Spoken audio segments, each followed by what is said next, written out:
benvenuti alla lezione numero 7 della sezione ruoli e competenze. E allora adesso osserviamo a pagina 80 l'esercizio numero 9. Stavolta abbiamo uno spostamento di figure. Se osserviamo il numero 7, ciò che avviene al terzo e quarto movimento stavolta avviene sul primo e sul secondo, e quello che avveniva sul primo e sul secondo avviene sul terzo e sul quarto. Quindi c'è un capovolgimento, però osservate la ritmica come un po' più rock, si avvicina più a un pop rock.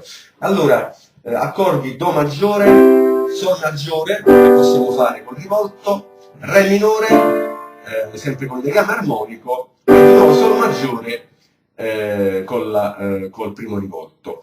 Mano destra fondamentali, ma osserviamo solo la tastiera. Allora, studiamo l'estensione per la destra, quindi abbiamo un Do, se cominciamo da questo può andare bene, questo Sol è un po' troppo acuto, quindi posso andare su questo Sol un po' più grave, Re con il pollice e di nuovo Sol col mignolo. Abbiamo detto Do fondamentale, legame armonico, Sol primo rivolto, legame armonico, Re secondo rivolto e poi di nuovo Sol. Quindi proviamo. 1, 2, 3 e 4. 1, 2, 3 e 4. 1, 2, 3 e 4. 1, 2, 3 e 4.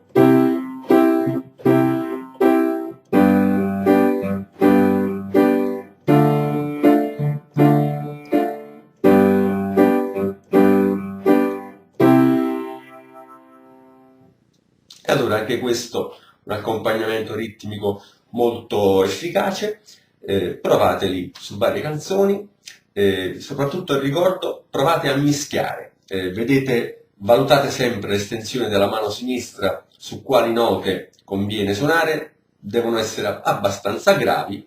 Vi è indicato sul manuale, l'estensione ne abbiamo già parlato. Comunque diciamo che il Do sotto al Do centrale è buono per iniziare, ma anche quello 2 ottave più sotto. Diciamo che la nota Re presenta il limite per il basso, il Re sotto il Do centrale, dal Mi già perdiamo un po' di efficacia, conviene suonare quello sotto, però insomma delle eccezioni ci sono sempre, dipende da quello che si sta suonando con la mano destra e così via. E allora provate su altre canzoni.